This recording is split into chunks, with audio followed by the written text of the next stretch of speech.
آج ہم ماہ شعبان کے بارے میں چند باتیں کریں گے. کچھ معلوم ہے کہ شعبان آ چکا ہے اور رمضان قریب قریب ہے. دیکھیے کہ رمضان جو ہے ایک فرض عبادت کا مہینہ ہے، لیکن رمضان میں داخل ہونے سے پہلے اس کا اہتمام شعبان میں ہی شروع ہو جاتا ہے، یا اس کے لیے ذہنی تیاری شعبان سے ہی شروع ہو جاتی ہے، اور پھر یکا یک سلسلہ منقطع نہیں کیا جاتا، بلکہ کیا کیا جاتا ہے، شوال میں بھی کچھ روزے نفلی رکھے جاتے ہیں. اگرچہ شعبان اور شوال کے روزے نفلی روزے ہیں، لیکن یہ رمضان کے آگے پیچھے ہیں. تو شعبان، رمضان اور شوال یہ خصوصی طور پر روزے جیسی فرض عبادت کی ادائیگی کے مہینے ہیں. اب آپ دیکھیے کہ عموماً ہم جب چھٹے ہوئے روزے ہوتے ہیں سال بھر نہیں رکھتے، اچھا ابھی رکھتے ہیں. حضرت عائشہ رضی اللہ تعالی عنہا کے ساتھ بھی ایسا ہی ہوتا تھا. وہ عموماً اپنے قضا روزے جو تھی وہ شعبان میں رکھتی تھی کہ اب اگلے سے پہلے پچھلا قرضہ چکا لوں. تو اسی طرح شعبان میں کچھ تیاری ہوتی ہے رمضان کی. پھر رمضان میں روزے رکھنے کے بعد اتنا دل لگ جاتا ہے روزوں کے ساتھ کہ رمضان ختم ہونے کا سب کو افسوس ہوتا ہے. پھر اس کے بعد بھی 6 روزے اور اتنی فضیلت والے دے دیے گئے کہ اگر وہ رکھ لیے جائیں تو اتنا اجر و ثواب ہے گویا آپ سال بھر روزے سے ہیں. تو انشاءاللہ تعالی رمضان کی فضیلت اور برکت تو آپ رمضان سے پہلے سنیں گے ہی اور مزید اپنے آپ کو تیار کریں گے.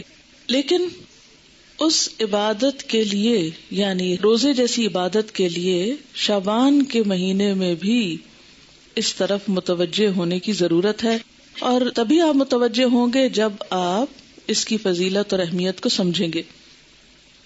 اس مہینے میں نبی صلی اللہ علیہ وسلم سے جو عمل ثابت ہے وہ کیا ہے؟ روزوں کی کثرت. حدیث میں آتا ہے، ترمذی کی حدیث ہے، حضرت ام سلمہ رضی اللہ تعالی عنہا فرماتی ہیں، ما رأیت النبی صلی اللہ علیہ وسلم یصوم شہرین متتابعین الا شعبان و رمضان. میں نے رسول اللہ صلی اللہ علیہ وسلم کو 2 مہینے پے در پے یعنی مسلسل روزے رکھتے ہوئے نہیں دیکھا سوائے شعبان اور رمضان کے.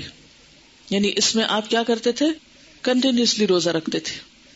حضرت اسامہ بن زید بیان کرتے ہیں، میں نے عرض کیا، اے اللہ کے رسول صلی اللہ علیہ وسلم، میں آپ کو کسی مہینے میں سوائے رمضان کے اتنے روزے رکھتے ہوئے نہیں دیکھتا جس قدر روزے آپ شعبان میں رکھتے ہیں. آپ نے فرمایا کہ لوگ اس رجب اور رمضان کے درمیان والے مہینے کی فضیلت سے غافل ہیں.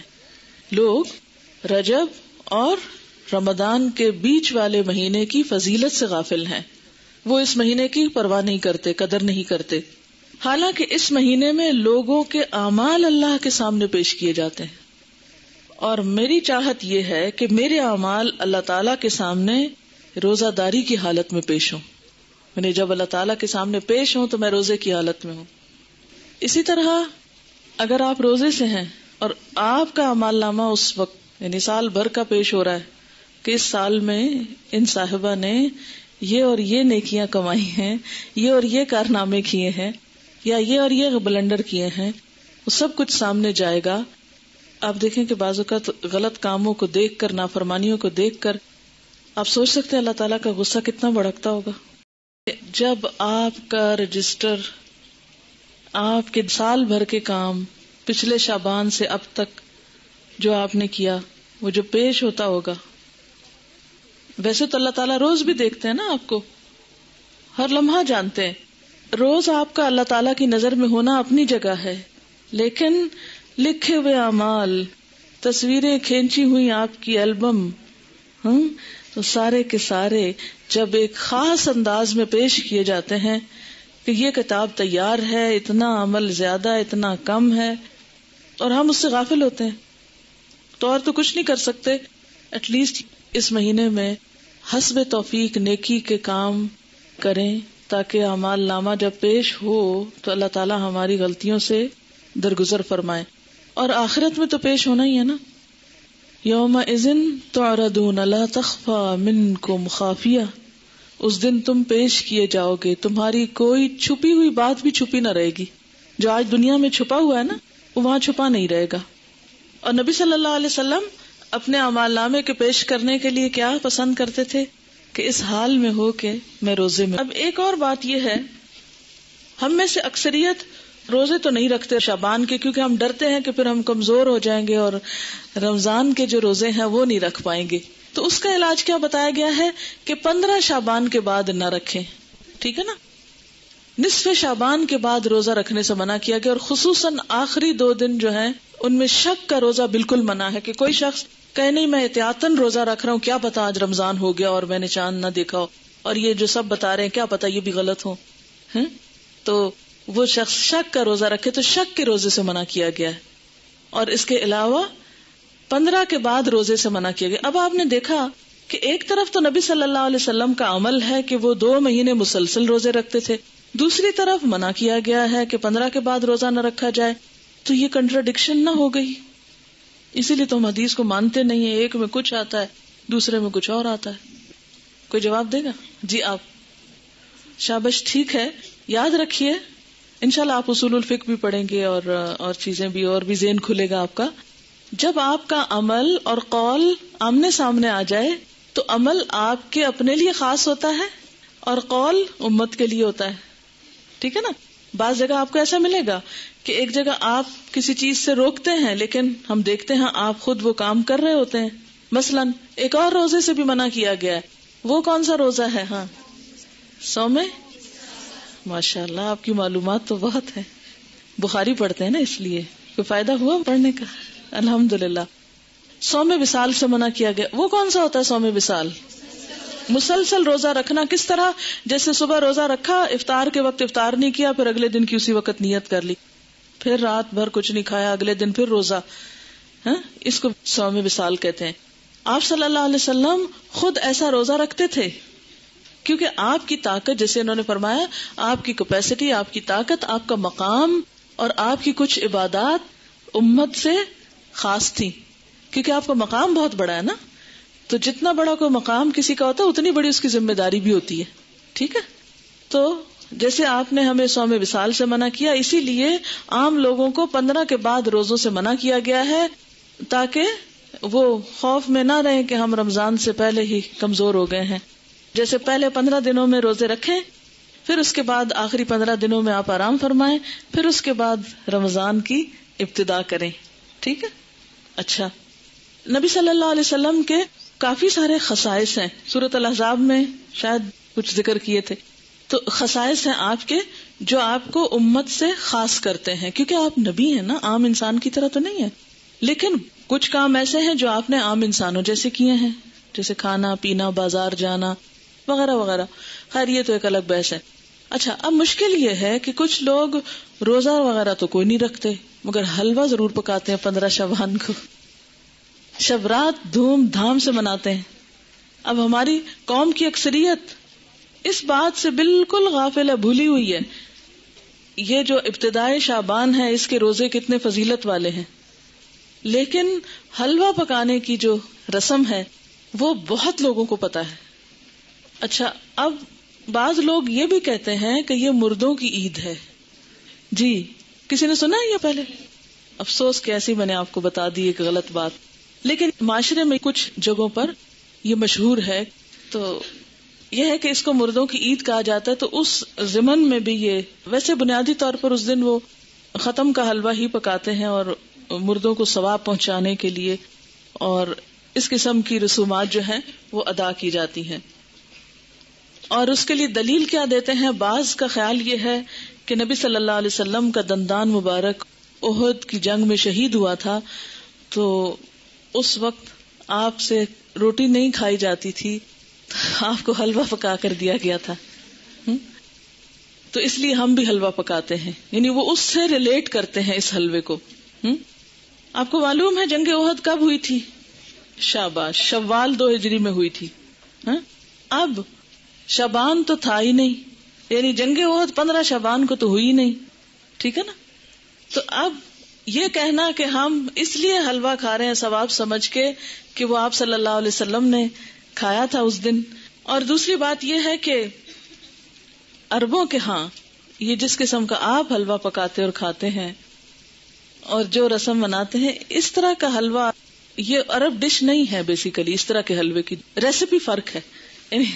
لفظ حلوہ جو ہے وہاں سویٹ کے لیے، مٹھائی کے لیے بھی استعمال ہوتا ہے اور سویٹس کے لیے بھی استعمال ہوتا ہے اور گھر میں پکائے ہوئے حلوے کے لیے بھی ہو سکتا ہے. ٹھیک ہے، لیکن یہ جو ہم عام طور پر سوجی کا حلوہ پکاتے ہیں اور ایک خاص طرح سے رنگ وغیرہ بھی ڈال لیتے ہیں بعض اوقات اس میں، تو یہ ہمارے اپنے ذائقے ہیں اور اپنے کھانے پینے کے سلسلے، اور پوری اس کا تو آپ سوچیں بھی نہ.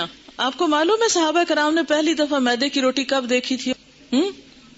نبی صلی اللہ علیہ وسلم کے زمانے میں کبھی میدے کی روٹی پکی ہی نہیں تھی، پکائی ہی نہیں گئی تھی، اور آپ خود کیا تناول فرماتے تھے؟ جو کی روٹی، ان چنے آٹے کی روٹی. آپ کس شوق میں پوریاں پکاتے ہیں پھر؟ یہ کون سی سنت ہے کہ اپنے رواج کے لیے آپ پکائیں، مگر ایسی چیزوں کو اوائڈ ہی کریں تو بہتر ہے. تو اس لیے یہ کہنا کہ اس دن حلوہ پوری پکانا اس کی کوئی دلیل ہے یا اس کے پیچھے کوئی سنت ہے یا ثواب ہے تو نہیں، یہ پھر ایک طرح سے بدعت ہو جاتی ہے. اچھا، بعض لوگوں کا خیال یہ ہے کہ اگر کوئی شب رات سے پہلے فوت ہو جائے اور اس کے نام پر حلوہ پوری نہ پکائی جائے تو وہ شخص اس وقت تک مردوں میں ہی نہیں شامل ہوتا. پتہ نہیں کہاں رہتا ہے وہ. پھر آپ اس کے نام پہ پکا رہے ہیں، کتنا ظلم ڈھا رہے ہیں کہ اس کو مردہ ثابت کرنے لگے ہیں یا مردوں میں شامل کرنے لگے ہیں. اسے رہنے دیں کہیں جیتوں میں. پھر جی ہاں، قبروں کی لپائی ہوتی ہے باقاعدہ. یہ پچھلے سال میں ملتان میں تھی اور میں نے خود دیکھی اور کچھ تصویر وغیرہ بھی دور سے اتاری کہ جو لوگ، یعنی مجھے یاد ہی نہیں تھا کہ آج 15 شعبان ہے. تو صبح کے وقت ہم گھر سے نکلے، اتنے لوگ قبرستان میں، اتنے لوگ. میں نے کہا خیر ہو، اتنے لوگ نعوذ باللہ کوئی اندر دفن ہو رہے ہیں یا کیا ہو رہا ہے. نہیں سچ مجھے پہلے نہیں سمجھ آئی کہ اتنا کیوں اس میں رش ہے نا. پھر تھوڑا سا ہم آگے گلی، وہ ہمارے ایک رشتے دار ہیں، ان کا گھر اس طرح ہے کہ جب ان کے گھر سے نکلتے ہیں تو گلی کے دائیں بائیں قبرستان ہے، پھر باہر مین سڑک پر آ جاتے ہیں تو پھر وہاں سے بھی نظر آتا ہے. جب ہم گلی سے نکل کے مین سڑک پہ پہنچے تو وہاں ایک سبیل لگی ہوئی تھی، تو اس سے پتا چلا کہ یہ عید کی طرح کا کوئی موقع ہے. اور پھر لوگ باقاعدہ لپائی کر رہے تھے، بچے بھی اور بڑے بھی قبریں لیپ رہے تھے اور پھر کو پھول ڈال رہے تھے اور کوئی رات کو وہ چراغاں کر رہے تھے. اب میں یہ سوچ رہی تھی کہ اگر ساری قوم سال میں ایک دن قبرستان کی صفائی کرنے لگتی ہے یا قبرستان میں جا کے لپائی اور اس پہ لگ جائے تو آپ دیکھیں کہ باقی کام کتنے رہ جائیں نا. اور پھر ہوتا کیا ہے، جب تک وارث جیتے ہیں کوئی لپائی آ کے کر دیتا ہے، جب وہ بھی چلے جاتے ہیں تو ختم ہو جاتا ہے سلسلہ. اب قبروں کو پکا کرنا یا ان کی بار بار لپائی کرنا یہ بھی کوئی سنت نہیں ہے. قبروں کو اونچا کرنا اور ان کو بہت نمایاں کرنا اور ان کی بہت اس طرح کی کیئر کرنا جو ہے، اس کا ہمارے دین میں تصور نہیں ہے. مردوں کا احترام لازم ہے، اس کے لیے اچھی گہری قبر کھودنے کے لیے کہا گیا، کھود کے پھر اس کے سائڈ پر زمین کھود کے بغلی قبر کا بھی حکم آتا ہے. وہ زیادہ بہتر ہے بنسبت اس کے کہ آپ تھوڑی سی قبر کھود کے اور پھر اوپر سے سنگ مرمر لگائیں یا کوئی اور. یہ چیزیں پھر ایکسٹرا ہیں، اس سے وقت بھی سرمایہ بھی ضائع ہوتا ہے.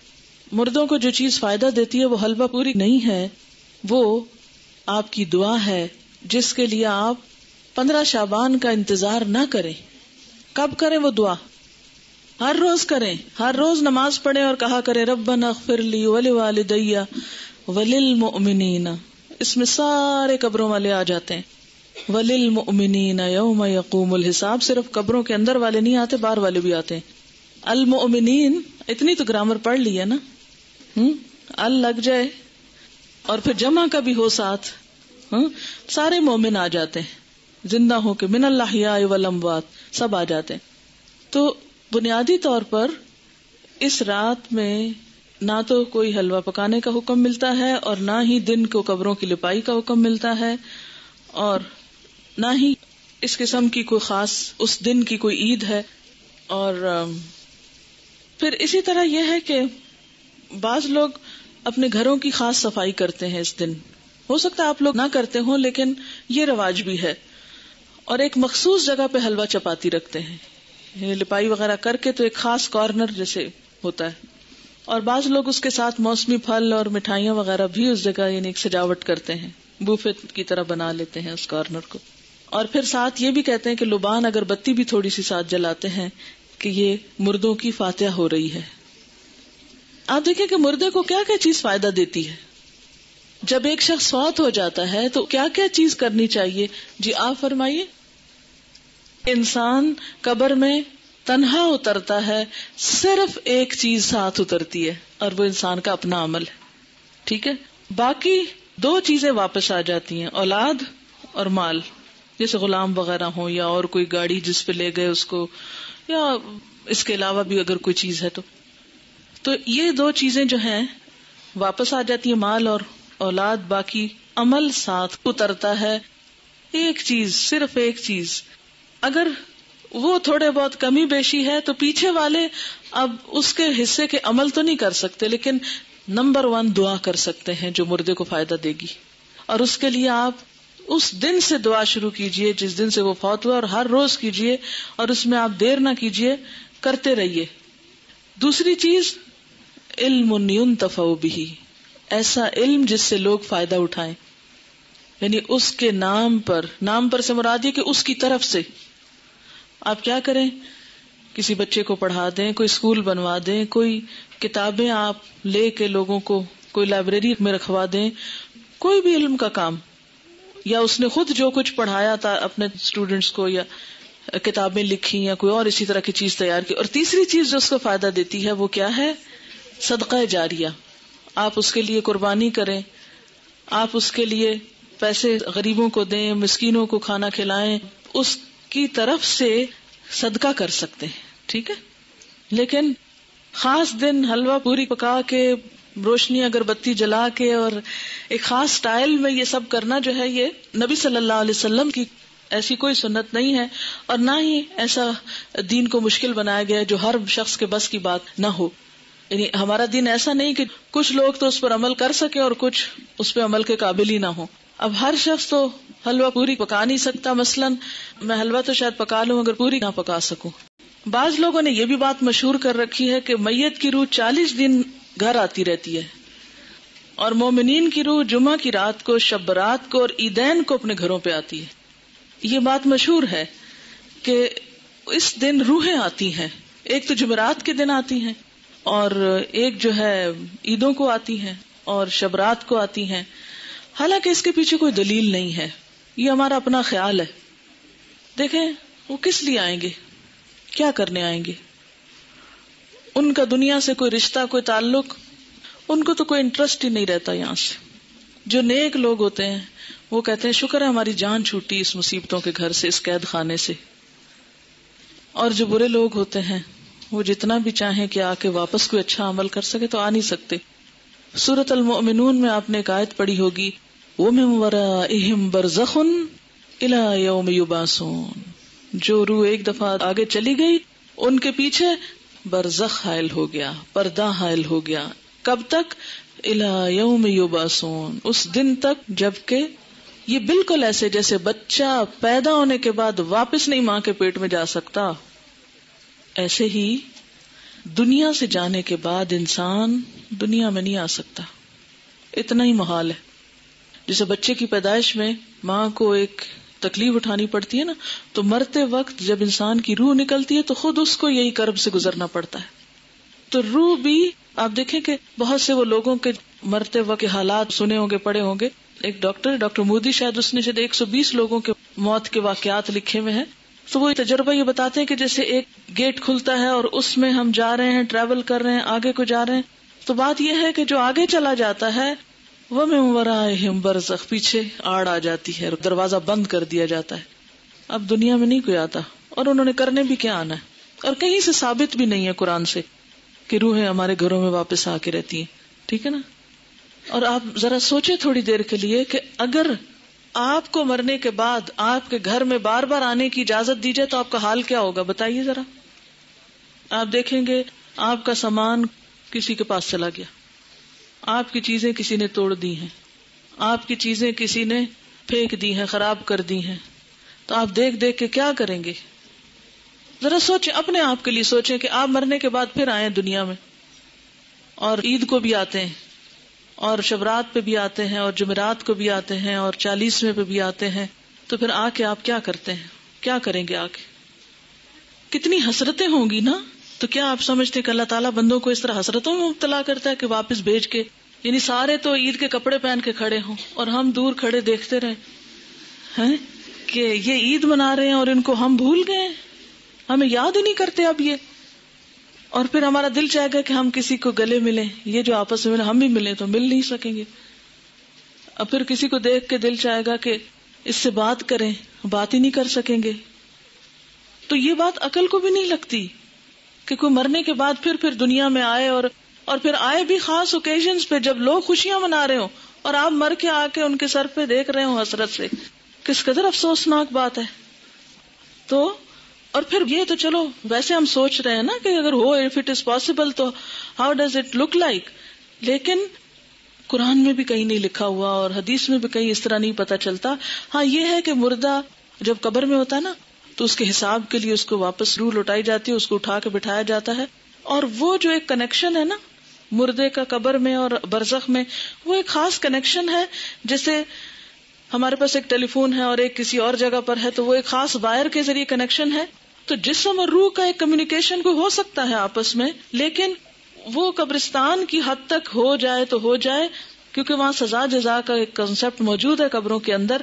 لیکن عام گھروں میں اور گھروں کے اندر آ کر اور پھر یہ کہ کچھ روحیں بھٹکتی ہیں اور کچھ روحیں دوسروں کے اوپر مسلط ہو جاتی ہیں، اور یہ سب جنات ہوتے ہیں جن کو انسانی روحیں سمجھ کر وہ کیا جاتا ہے. اور بعض اوقات شیاطین دھوکہ دیتے ہیں انسانوں کو، کیونکہ بعض لوگ کہتے ہیں نا مجھے بالکل ابھی خوشبو آئی تھی اور مجھے ایسے لگا جیسے مجھے کسی نے آواز دی ہے، اور مجھے بالکل وہ تو میرے بھائی جیسا ہی تھا، کوئی مجھے ہیولا نظر آیا گھر میں، اور یہاں خانہ کعبہ میں نظر آیا فلاں وہ تو فوت ہو چکا. یہ سب اگر آپ نے سائیکالوجی پڑھی بھی ہو تو اس میں آپ نے پڑھا ہوگا، التباس کے بارے میں پڑھا ہوگا، ہیلوسینیشن وغیرہ کے بارے میں. خیر وہ ایک اور ایکسٹریم پہ لے جاتے ہیں. لیکن بیسیکلی یہ ہے کہ جو شیاطین ہوتے ہیں، جنات ہوتے ہیں، وہ بھی بعض اوقات انسان کو دھوکہ دیتے ہیں، ایسی باتیں ان کو بھٹکانے کے لیے، بہکانے کے لیے، ان کا عقیدہ خراب کرنے کے لیے، بگاڑنے کے لیے ان کو بھول بھلائیوں میں ڈالتے ہیں، ان شکلوں میں آ جاتے ہیں. ٹھیک ہے نا. تو جو چیز قرآن سنت سے ثابت نہیں بس اس پہ خاموشی اختیار کی جائے، نہ کہ اس کے آگے ایک نیا دین گھڑ لیا جائے اور پھر کھانے پکا لیے جائیں. اب دیکھیں مردہ خود تو وہ حلوہ کھا نہیں سکتا اور ہم اس کو خوش کرنے کے لیے حلوہ بنا رہے ہیں. اب مثلاً آپ کسی کے گھر میں جائیں اور وہ کہ ہم نے آپ کو خوش کرنے کے لیے یہ سب کچھ پکایا ہے اور کھانے نہ دیں آپ کو، یا آپ کھا نہ سکیں اس کو، آپ کتنے خوش ہو کے لوٹیں گے. اچھا بعض لوگ ایک مغالطہ دیتے ہیں، وہ کہتے ہیں یہ جو آتا ہے نا تنزل الملائکۃ والروح فیہا باذن ربہم من کل امر سلام، کہ لیلۃ القدر میں روح اترتا ہے. تو اب آپ بتائیں کہ اس روح سے مراد کون سا ہے؟ اگر اس روح سے مراد مرے ہوئے لوگوں کی روح ہے تو پھر ان آیتوں کے بارے میں کیا کہیں گے؟ نزل بہ الروح الامین. روح سے مراد کیا ہے قرآن پاک میں؟ جبرائیل علیہ السلام کے لیے لفظ استعمال ہوا ہے، اذ ایدتک بروح القدس قل نزلہ روح القدس نزل بہ الروح الامین تعرج الملائکۃ والروح یوم یقوم الروح والملائکۃ صفا. اور پھر تنزل الملائکۃ والروح سورۃ القدر میں. تو یہ جو روح اترتی ہے اس سے مراد مردوں کی روحیں نہیں ہیں، یہ خاص روح مراد ہے اور اس سے مراد جبریل امین ہے. ٹھیک ہے. اسی لیے خود قرآن پاک پڑھنا کتنا ضروری ہے، ورنہ اس طرح کی باتوں سے لوگ عموماً کیا ہوتا ہے. اچھا پھر جناب بات یہ ہے کہ نبی صلی اللہ علیہ وسلم کی 22 سالہ زندگی میں یہ دن آتا رہا ہے 15 شعبان جس کو ہم شبرات کہتے ہیں، لیکن کبھی بھی آپ نے یہ کام نہیں کیا، نہ کوئی آتش بازی کی ہے اور نہ ہی کوئی حلوے پکائے ہیں، نہ ہی کوئی اس قسم کے اور کوئی تصورات ہمیں دیے ہیں، نہ اپنے عمل سے اور نہ ہی اپنے قول مبارک سے.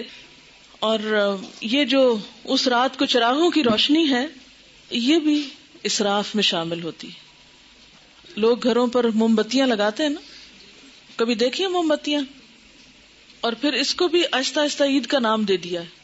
اب دیکھیں کہ عیدیں بڑھانے پر بہت ہمارا زور ہو گیا. مثلا عید میلاد النبی ایک بنا لی ہے، ایک شبرات کو مردوں کی عید کہہ کے عید بنا لیا ہے. 2 عیدیں پہلے تھیں جو آپ صلی اللہ علیہ وسلم نے بنائی، وہ تو اصل عید ہے. تو کیا یہ زیادتی کی بات نہیں ہے کہ دین میں اضافے کرتے چلے جا رہے ہیں؟ یعنی آپ نے تو اس کو عید نہیں کہا، نہ سیلیبریٹ کیا، اور ہم اس کو عید کے طور پہ سیلیبریٹ کر رہے ہیں.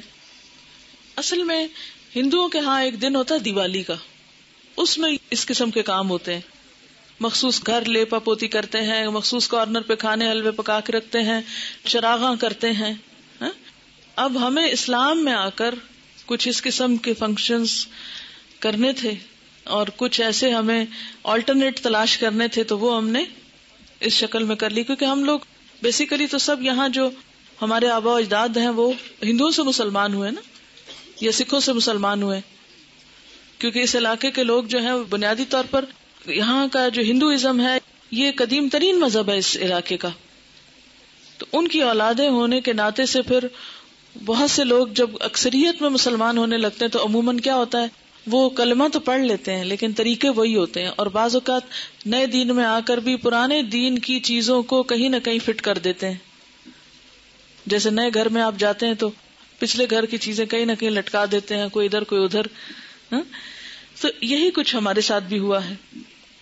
اور پھر یہ ہے کہ آتش بازی جو ہے اس میں جان کا نقصان بھی ہے، مال کا نقصان بھی ہے، ویسے بھی خطرہ ہے کہ کسی کو آگ لگ نہ جائے، یا خاص طور پر جو فائر ورکس کرتے ہیں. یہ تھی چند باتیں جو اس حوالے سے آپ سے کرنا تھی. اس کے ساتھ ہی جو کچھ کوشچنز ہیں میں ان کے جواب دے دیتی ہوں. ایک اور غلط فہمی بھی اس دن کے بارے میں ہے جس کا ذکر کرنا ضروری ہے. بہت سے لوگ یہ سمجھتے ہیں کہ اس رات کو تقدیر کے فیصلے ہوتے ہیں، 15ویں شعبان کو، ٹھیک ہے، کہ تقدیر لکھی جاتی ہے، اور اس کو کر دیتے ہیں مکس کس کے ساتھ؟ لیلۃ القدر کے ساتھ. لیلۃ القدر جو ہے وہ رمضان کی رات ہے. قدر کا کیا معنی ہے؟ نمبر 1 تقدیر، نمبر 2 اندازہ، نمبر 3 تنگ ہونا. اس رات اتنے فرشتے اترتے ہیں کہ زمین تنگ ہو جاتی ہے ان کے لیے. نمبر 2 یہ کہ وہ بڑی قدر و قیمت والی رات ہے کہ قرآن نازل ہوا تھا، انا انزلناہ فی لیلۃ القدر. اچھا، تیسری بات یہ ہے کہ اس لیلۃ القدر میں تقدیر جو ہے بندوں کی وہ فرشتوں کے حوالے کی جاتی ہے. تنزل الملائکۃ والروح فیہا باذن ربہم من کل امر. تو سارے امور جو ہیں زمین پہ جن کی ایگزیکیوشن ہونی ہے وہ فرشتوں کے سپرد، یعنی سال کا بجٹ دیا جاتا ہے. یہ سارے کام رمضان کے آخری عشرے کی کسی ایک طاق رات کو ہوتے ہیں جس کو لیلۃ القدر کہا جاتا ہے. یہ 15 شعبان کو نہیں ہوتے. ٹھیک ہے، بات یہ ہے کہ قرآن پاک میں آتا ہے وما نہاکم عنہ فانتہوا، جس چیز سے نبی صلی اللہ علیہ وسلم روکے اس سے رک جاؤ. ٹھیک ہے، تو آپ جب روکتے ہیں ایک بات سے کہ 15 کے بعد نہیں روزے رکھو، تو پھر ہم یہ نہیں کہیں گے چونکہ آپ نے رکھے تو ہم آپ کی سنت فالو کر رہے ہیں. ٹھیک ہے.